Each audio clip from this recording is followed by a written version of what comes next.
সাল্লাল্লাহু আলাইহি ওয়াসাল্লাম আমার আল্লাহর নবী হাদিস শরীফে বললেন, মান করাআল কোরআন হারফান ফালাহু আশরু হাসানাহ আকামা ক্বালা আলাইহি সালাম।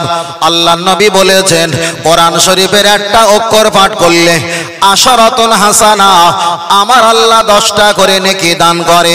আপনি কোরআন শরীফ পাঠ করবেন, একটা অক্ষরে আল্লাহ 10টা নেকি দান করবে। তামাম পৃথিবীর জমিনে ঈসা, মুসা, দাউদ, শুআয়ব, জাকারিয়া, লূত, ইব্রাহিম আলাইহিম আজমাইন যত নবী এসেছে, আল্লাহ কিছু কিছু নবীদের নাম কোরআন শরীফের নাম দিয়েছে। কোরআন শরীফে সবচাইতে নবী মুসা আলাইহিস সালামের নাম বেশি পাওয়া। আল্লাহর কোরআন শরীফে নবী মুসা আলাইহিস সালামের নামটা বেশি পাওয়া যায়। চলেন দাদু ভাই এগিয়ে যাই। কোরআন শরীফের একটা অক্ষর পাঠ করলে যদি 10টা করে নেকি হয়। মুসা নবীর নাম কোরআনে বেশি এসেছে। মুসা লিখতে গেলে 2টো অক্ষর লাগে, মিম সিন মুসা হয়।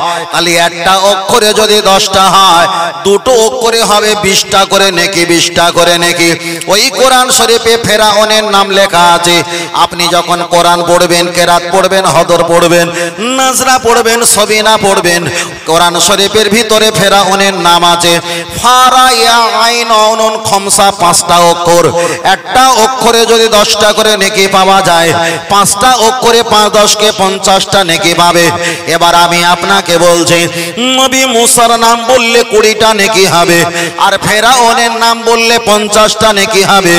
ও আমার নদিয়া জেলা মুজাফফরপুর ভাইরা, আপনারা একটা বার বলবেন নেকির দিকে যাবেন না মহব্বতের দিকে যাবেন? মহব্বতের দিকে। ফেরাউনের নাম যদি কোরআন শরীফে থাকে, আপনি একবার পড়লে 5টা করে 50টা নেকি। নবী মুসার নাম একবার পড়লে 20টা নেকি। ফেরাউনের নাম জিকির করলে নেকি নেকি নেকি নেকি বেড়ে যাবে। আর আপনি তার মহব্বত করলে স্বপ্নে আপনার সঙ্গে দিদার নসিব হয়ে যাবে। হাসরের মাঠে ইয়ামুল জাজা আর ইয়ামুদ্দিন, ইয়ানি বদলা দেনে কাদিন। হাসরের ময়দানে দুনিয়াতে যার স্মরণ করেছো, ভালোবেসেছো, জিকির করেছো, ওই ফেরাউনের দলের সঙ্গে তোমাকেও দাঁড় হতেই হবে। ফেরাউন যদি জাহান্নামে যায়, আপনাকেও জাহান্নামে নিয়ে যাবে। আর নবী মুসা আলাইহিস সালামের নাম জিকির করে নেকি হবে আমার 20টা, নেকি হবে কম, কিন্তু মহব্বত বেড়ে যাবে। আল্লাহর নবী হাদিস শরীফে বলেছেন, কুল্লু নবিয়্যিন মাসুম আও কামা ক্বালা আলাইহিস সালাম। तमाम পৃথিবীর নবীরা নিষ্পাপ, বেগুনাহ, মাসুম, কোনো গুনাহ নেই। তাহলে নবীদের যদি আমি মহব্বত করি, নেকি হবে কম, মহব্বত হবে বেশি। আর মহব্বত যদি বেশি হয়ে যায়, আল্লাহর নবী বলেছেন, আলমার ওমানা হাব্বা, তুমি যাকে মহব্বত করেছো উনি জান্নাতে গেলে তুমিও চলে যাও আল্লাহর দয়ার জান্নাতে। আর একটু জোরে হবে। ও আমার বাতিরা, চলেন আমি আপনাকে বোঝাতে চেয়েছি। তাহলে কোরআন শরীফের, আল্লাহর কোরআনের একটা অক্ষর পাঠ করলে 10টা করে নেকি পাওয়া যায়। আর নবী মুসা আলাইহিস সালামের নামের অক্ষর 5টা যদি একবার পড়া হয়, 5 10 কে 50টা নেকি পাওয়া যায়। তাহলে আমাদের নেকি নিয়ে দয়ার জান্নাত যাওয়া সম্ভব নয়। আল্লাহ যদি জিজ্ঞাসা করে, মফিজুল তুমি সুন্দরবন থেকে যে মসজিদে এশার নামাজ পড়েছো, ওই মসজিদে যারা জায়গা দান করেছে, ওয়াকফে লিল্লাহ, আল্লাহর নামে জায়গা দান করেনি, ওরা ওয়াকফে আওলাদ, সন্তানের নামে জায়গা দান করেছে। এখন নতুন মানুষ আমি এসেছি জানি না, ইলা শাহামাতি উদুনাইহি কাবাতে শরীফাতে আল্লাহু আকবার বলে আমি নামাজ পড়েছি। তাহলে নেকির বিনিময়ে যদি আল্লাহ দয়া জান্নাতে যায়, আল্লাহ তো খাতা খুলে বলিয়ে দেবে, ও মসজিদ তো আমার মসজিদ নামে ছিল না, তুমি নামাজ পড়েছো, তোমার নেকি একটাও অ্যাকাউন্টে ঢুকলো না। তাহলে এখানে আমরা প্রমাণ হয়ে যাবে আমরা হানাফি মাযহাব আহলে সুন্নাত আল জামাত ফুরফুরা পীর আবু বকর সিদ্দিক রাহমাতুল্লাহ আলাইহি, বসিরাট আল্লামা রুহুল আমিন রাহমাতুল্লাহ আলাইহি, এনাদের মত পথের মানুষ। আমাদের নেকির প্রয়োজন নাই, নেকির প্রয়োজন নাই, মুহাব্বতের প্রয়োজন আছে।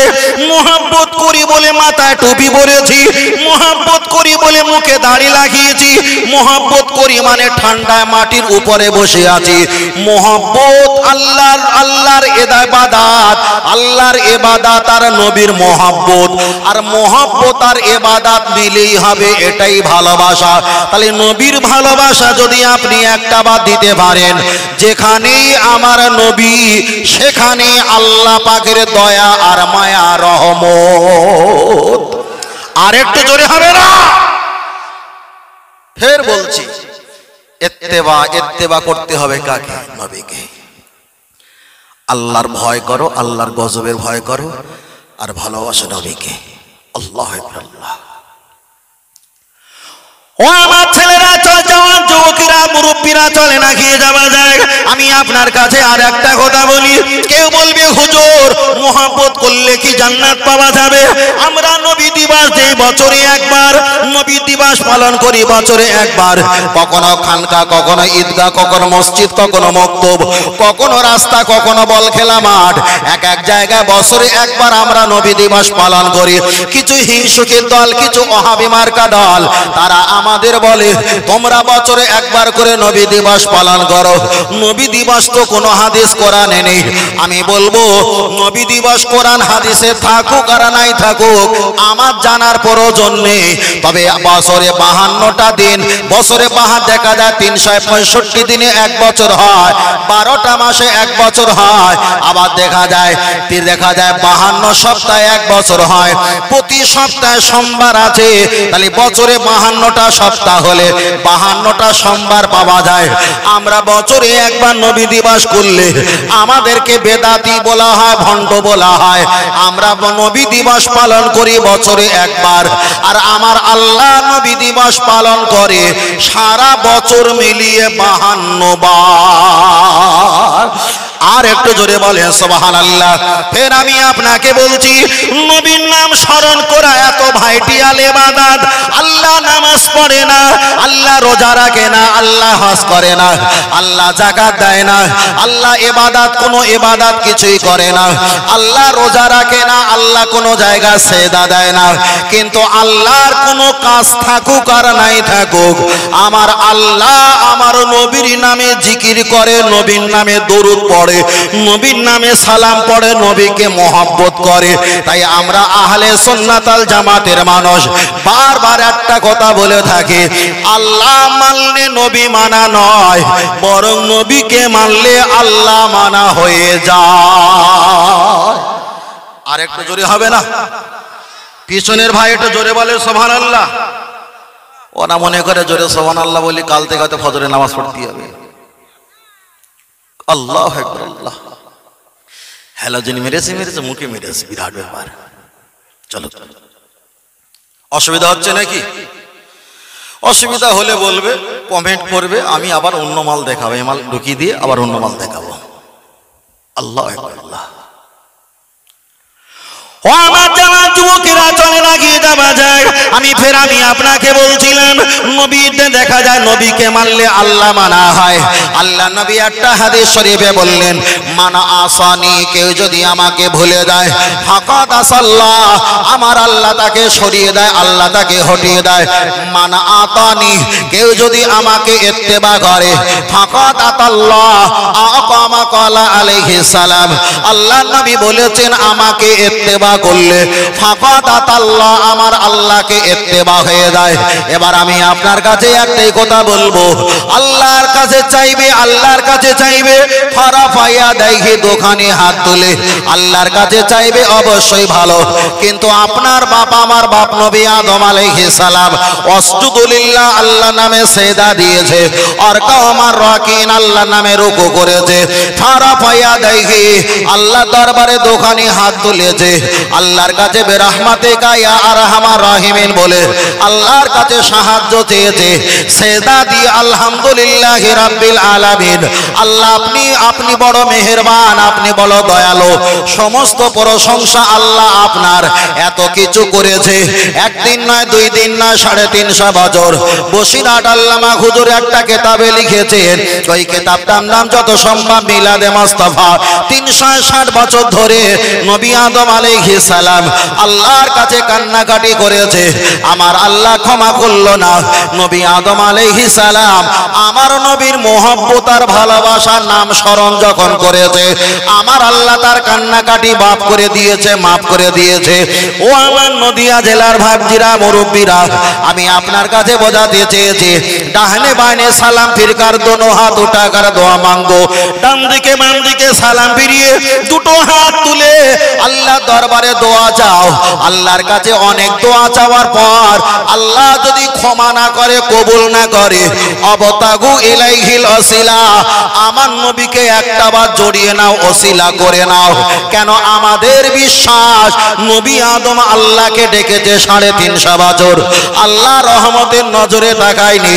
আমার নবীর নাম যখন নিয়েছে, আমার আল্লাহ সঙ্গে সঙ্গে তার গুনাহ খাতাকে মাফ করে দিয়েছে। তাহলে ফুরফুরা দাদাবি রহমাতুল্লাহ আলাইহি আমাদেরকে শিক্ষা দিয়েছে, তোমরা যখন দোয়া করবে, কান্নাকাটি করবে, মোনাজাত করবে, আল্লাহর কাছে দোয়া চাইবে, দোয়া কবুল হচ্ছে কি না হচ্ছে সন্দেহ থেকে যাবে, তবে আখিরি নবীর ওসিলা দিয়ে আল্লাহর কাছে দোয়া চাইবে, আশা করা যায় আমার নবীর বরকতে আমার আল্লাহ আমাদের দোয়াকে কবুল করে নেবেই নেবে। আর একটু জোরে হবে না? অনেকে তো দোয়া নবী পাকের ওসিলা দিয়ে হাত তুলে দোয়া করা তো সে অনেক দূর, নামাজের ফরজ নামাজের পরে হাত তুলে মোনাজাত করা তো তুলেই দিতে চাচ্ছে, ঠিক না বেটা? আল্লাহ তুলেই দিতে যাচ্ছে। নবীর নাম শুনে চুম্বন খেয়েছি তাই বলছে কোন হাদিসে আছে? ওর মেয়ে হচ্ছে 6 মাস, ছেলে হচ্ছে 1.5 বছর, দুটো বাচ্চা কলকাতা থেকে 2 দিন পরে কাছ থেকে এসেছে, ধরে গালে মুখে ঠোঁটে কপালে চাবালিতে সর্ব জায়গায় চুমু খাচ্ছে। ভাই নবীর নাম শুনে চুমু খেয়েছি, এর জন্য যদি হাদিসের দলিল দিতে হয়, তোমার ছেলে আর মেয়ের মুখে কপালে হাতে চুম্বন খেয়েছো, এটা কোন হাদিসে আছে? না হুজুর, এটা মহব্বতে খেয়েছি। রসুল তো বলেছে মেয়ে অলেদিহি ও অলাদিহি, তোমার বাপ মা তোমার ছেলে মেয়ের অপেক্ষায় আমাকে বেশি ভালোবাসা না দিতে পারলে লা ইউমিনু, হারগিজ ইমানদার নেহি হো সকতা, তুমি কখনো ইমানদার হতে পারবে না। তাহলে পৃথিবীতে সন্তানের মহব্বত করেছে, কিন্তু নবীর মহব্বত করতে গেলে গায়ে জ্বালা বেঁধেছে। তাই রসুল বলেছেন লা ইয়াবকা মিনাল ইসলামে ইল্লা ইসমু, পৃথিবীতে ইসলাম থাকবে কিন্তু কোরআন হাদিসের ক্যামেরালে দেখতে পাওয়া যাবে, ওদের ভিতরে ঈমান পাওয়া যাবে। ইসলাম থাকবে কিন্তু ঈমান থাকবে না, বুঝতেই পারবে না কে ঈমানদার আর কে বেঈমান, কে কাফের বুঝতে পারবে না। তাই বোঝার কিছু কোয়ালিটি আছে, বোঝার কিছু কোয়ালিটি আছে। আল্লাহু আকবার। আল্লাহ ও আমার বাতিরা, চলেন আমি আপনাকে বোঝাতে চেয়েছি, বলছিলাম নবীর মহব্বত সম্পর্কে বলছিলাম, ফের আমি আপনাকে বলছি যেখানে আমার নবী সেখানে আল্লাহ পাকের রহমত আর দয়া আছেই আছে। এবার আমি আপনার কাছে একটাবার আগিয়ে চলে যাওয়া যাক। আমরা যখন হাত তুলে দোয়া করি, আমার নবীর ওসিলায় আল্লাহ পাকের দরবারে হাত তুলে দোয়া করা হয়। আপনি দোয়া করতে পারেন নাও করতে পারেন, আমাদের কোনো যায় আসে না, কিন্তু নবী আমার বলেছেন ফরজ নামাজের পরে দোয়া কবুল হয়, ফরজ নামাজের পরে দোয়া কবুল হয়। ওই জন্য আমরা দুটো হাত তুলে আল্লাহ পাকের দরবারে মোনাজাত করি। মানুষ মানুষের কাছে কিছু চাইতে গেলে একটা হাত আগিয়ে দেয়, তাকে ভিক্ষুক, সাইল, কাঙাল, এতিম বলা হয়। আল্লাহ দরবারে একটা নয় দুটো করে হাত তুলে আমরা দোয়া চাই, আল্লাহর কাছে বলি আল্লাহ আমার এটা দাও, আমার ছেলে মেয়েকে সুস্থ রেখে দাও, আমার আব্বা মাকে হায়াতকে বাড়িয়ে দাও, আল্লাহ আমার শরীরটাকে সুস্থ রেখে দাও, বিপদ আপদ বালা মুসিবত থেকে হেফাজত করে দাও। তাহলে এশার নামাজ পড়েছি 4 রাকাত, আল্লাহর কাছে চাইছি শত শত শত শত। আমার আল্লাহ কোরআন শরীফে জানিয়ে দিয়েছেন ইয়্যাকা না'বুদু ওয়া ইয়্যাকা নাস্তাইন, আল্লাহ हम तेरी ही इबादत करते हैं और तुझे सिवाय दोनों हाथ उठाकर दुआ मांगते हैं। আল্লাহ আপনার ইবাদত করি, আপনার কাছে সাহায্য চাই। আমার আল্লাহ জবাব দিয়ে বললেন যে বান্দা আমার কাছে চায় না আমার বড় কষ্ট হয়, আর যে বান্দা বারবার আমার কাছে চায় আমি আল্লাহ তার প্রতি বড় খুশি হয়ে যাই। চাইবে কার কাছে? কার ওসিলা দিয়ে? আমার নবীর ওসিলা দিয়ে। বুঝেন না? ভালো কাজের ওসিলা দিয়ে, কোরআনের ওসিলা দিয়ে, সৎ কাজের ওসিলা দিয়ে, নবীর ওসিলা দিয়ে দোয়া চাওয়া যাবে, কোনো সমস্যা নেই। এবার যদি বলেন না আমি দোয়া চাবো না, আমার বাপ মায়ের কপালে আল্লাহ ফারেস্তাতে মুকুট চালায়, চালাক লেটকে সোজা করে দেখ, তো দোয়া করার কোনো প্রয়োজন নেই, কোনো প্রয়োজন নেই। আল্লাহু আকবার। চলেন আমি আপনাকে বোঝাতে চেয়েছি, আগিয়ে চলে যাওয়া যাক। ও বাপজিরা খুব ভালো করে খেয়াল করে দেখবেন, আমার প্রথম বক্তব্যের কোয়ালিটি ছিল কি, মোহাব্বত নিয়ে জান্নাতে যাবে না নেকি নিয়ে জান্নাতে যাবে। আমি আপনার কাছে একটা দলিল দিয়েছিলাম, মোহাব্বত নিয়ে জান্নাতে যাব। চলেন আর একটা দলিল দেওয়া যাক। হাদিসটা মিশকাত শরীফে এসেছে, আল্লাহ নবী এক জায়গায় বসে আছেন, একটা সাহাবা এসে বললেন ইয়া রাসূলুল্লাহ আমি জান্নাতে যাব। আল্লাহ নবী বললেন বাবা সাহাবী তুমি জান্নাতে যাবে, বাল হুম ইউসাল্লুনা কতটা নামাজ পড়েছো জবাব দাও। ও আল্লাহর নবী আমি বেশি নামাজ পড়তে পারি না, প্রয়োজনটা পড়ি তার বেশি পড়তে আমি পারি না। আল্লাহর নবী পরে বললেন ওয়াসুবুনা তুমি কতটা রোজা রেখেছো। ইয়া রাসূলুল্লাহ আমি বেশি রোজা রাখতে পারি না, প্রয়োজনটা রেখেছি তার বেশি আমি পারি না। নবী আমার পরে বললেন ওয়া হুদ্দুনা কতবার তুমি হজ করেছো। হুজুর আমি বেশি হজ করতে পারি না, প্রয়োজনটাই করেছি তার বেশি করতে পারলাম না। আল্লাহ নবী একটু মুস্কে হেসে বললেন বাল হুম ইউসাল্লুনা ওয়া ইয়াসুবুনা ওয়া ইয়াহুদ্দুনা তুমি এতটা নামাজ এতটা রোজা এতটা তুমি হজ নিয়ে কি করে জান্নাতে যাওয়া সম্ভব। দয়ার নবী সাহাবা মনটা খারাপ হয়ে গেছে।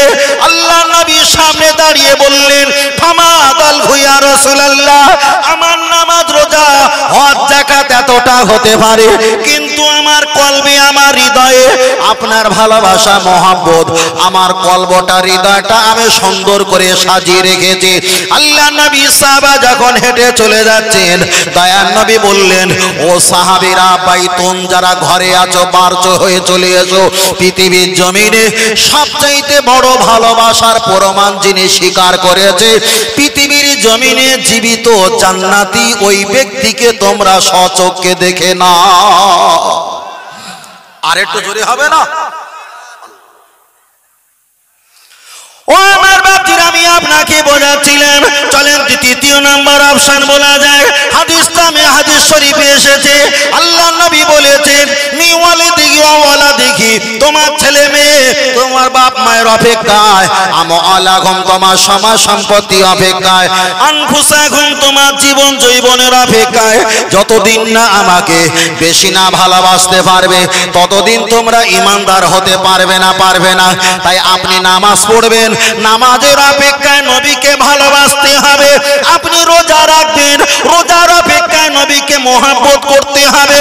যাকাত দেবেন, তাসবিহ তেলাওয়াত করবেন, তার অপেক্ষায় আমার নবীকে বেশি মহব্বত করতে হবে। তার কারণ হলো আল্লাহকে মানলে ঈমানদার বলা যাবে না। কেন? আল্লাহকে মানলে যদি জান্নাত পাওয়া যায়। ইবলিস আল্লাহকে মেনেছিল কিন্তু নবীকে মানেনি, ফেরাউন আল্লাহকে মেনেছিল কিন্তু নবীকে মানেনি, কোটি কোটি বেঈমান কাফের তারা আল্লাহকে মেনেছিল, পার্থক্য ছিল শুধু নবীটা ওরা মানেনি। তাহলে আল্লাহ মানলে জান্নাত পাওয়া সম্ভব নয়, ঈমানদার হতে পারবে না। নবীকে মানলে ঈমানদার হওয়া যায়। তাই নবী বললেন মান আতানি আমাকে মানলে ফাকাদ আতাল্লাহ আমার আল্লাহকে মানা হয়ে যায়। তাই আল্লাহ আমাদের নসিবটা ভালো করেছে, আমরা যখন কলেমা শরীফ পড়ি লা ইলাহা ইল্লাল্লাহ বলে শেষ করিনি, মুহাম্মাদুর রাসূলুল্লাহ বলি। লা ইলাহা ইল্লাল্লাহ 12টা অক্ষর, মুহাম্মাদুর রাসূলুল্লাহ হলো 12টা অক্ষর। এই 24টা অক্ষর মিলে হলো কলেমা।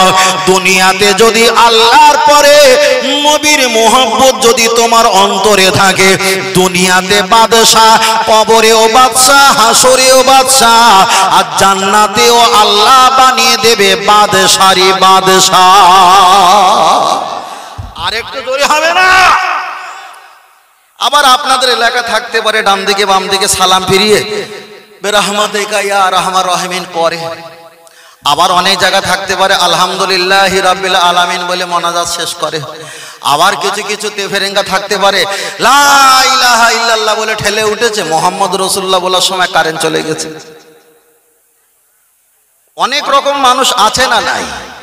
আছে। আমি ফের বলছি, টুপি দেখে দাড়ি দেখে জুব্বা দেখে হুমড়ি খাবে না। হোমড়ি খাবে না। ফের বলছি, আগে দেখবে আকিদা, আকিদা কোন মত পথের মানুষ, তাহলে আপনার বক্তব্য শোনাটা অন্তত ঈমান বাঁচবে। আর না তো পায়খানা আর ভেলি আখের গুড় যদি এক জায়গায় মাখিয়ে দেয়, পায়খানাও যাবে, আখের গুড়ও যাবে। এটা বাঁচলে ওটা বাদ যাবে, ওটা বাঁচলে ওটা বাদ যাবে। আপনি বল হুজুর তো ঠিকই বলছে, তারপরে এমন পায়খানা ভেলির সঙ্গে আখের গুড়ের সঙ্গে পায়খানা মাখিয়ে দেবে, যা খেলে শরীর খারাপ করবে, কঠিন রোগে আক্রান্ত হবে। ওই জন্য বলছি বাবা, সব হুজুর থেকে পাগল হলে হবে না। আল্লাহ আকবার, আল্লাহ আল্লাহ আমাদের কবুল করেন, বলুন আমিন। আরেকটা সকলে বলেন আল্লাহুম্মা, আরেকটা সকলে বলেন আল্লাহুম্মা। এটা তাকবীর দেন, নারে তাকবীর। আর একটু জোরে বলেন নারে তাকবীর। আর একটু জোরসে বলো নারে তাকবীর।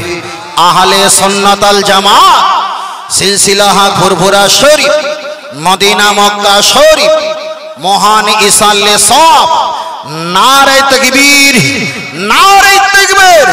এটা মোহাম্মতে দরুদ শরীফ পড়েন, আল্লাহুম্মা, খুব জোরে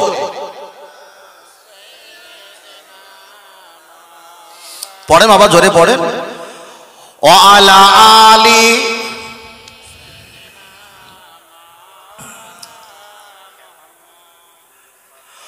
ও গো আমার প্রিয় নবী, তোমার প্রেমে পাগল সবই।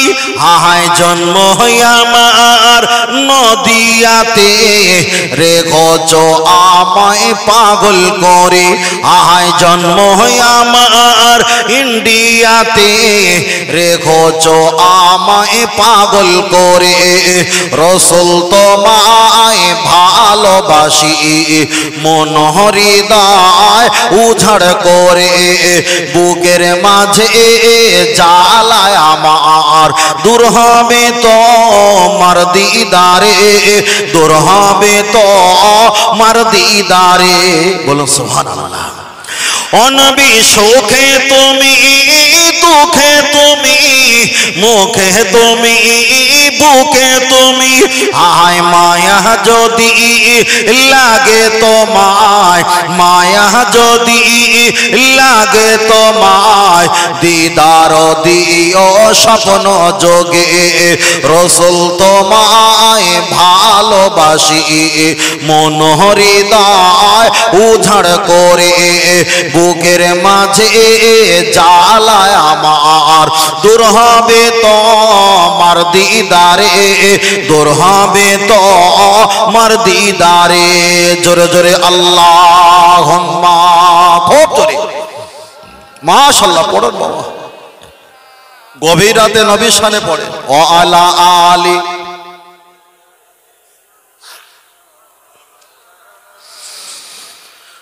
সাল্লাল্লাহু আলাইহি ওয়াসাল্লাম।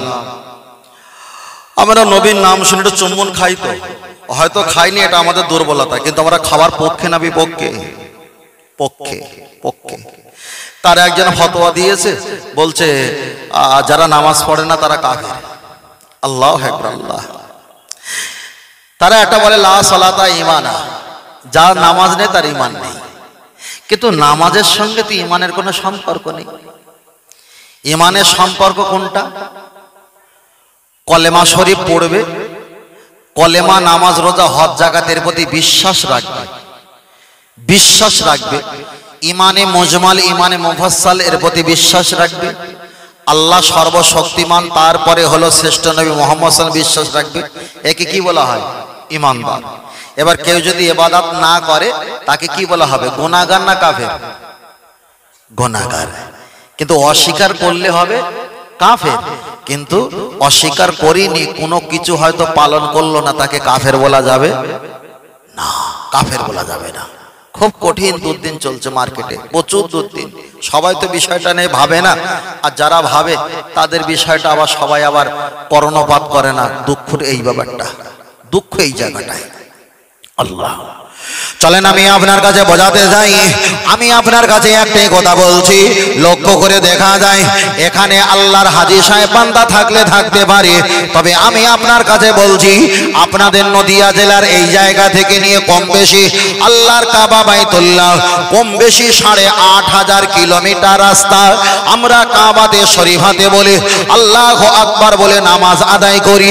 আল্লাহর কাবার দিকে আমরা কিবলামুখী হয়ে কাবাতে শরীফাতে বলে নামাজ আদায় করি। এবার আপনি কি একটা বার বলবেন আল্লাহর কাবার দিকে কিবলামুখী হয়ে নামাজ পড়া হয়, আমরা একটা বার দাঁড়াই, আপনি যখন সেজদা দেবেন এই সেজদাটা ইমাম সাহেবের পায়ের কাছে পড়তে পারে, এই সেজদা মসজিদের পিলিয়ারের কাছে পড়তে পারে, এই সেজদা একটা মুয়াজ্জিনের পায়ের কাছে পড়তে পারে। আল্লাহ নবী জানিয়েছেন পৃথিবীর জমিনে যেখানেই তোমরা সেজদা দাও না কেন ওই সেজদা আমার আল্লাহর কুদরতি পায়ের কাছে হাজির হয়ে যায়। জোরে বলেন সুবহানাল্লাহ। ও বাতিরা আমি আপনাকে বোঝাতে চেয়েছি বাবা, আল্লাহর কাবা শরীফ সবচাইতে বড় নিয়ামত।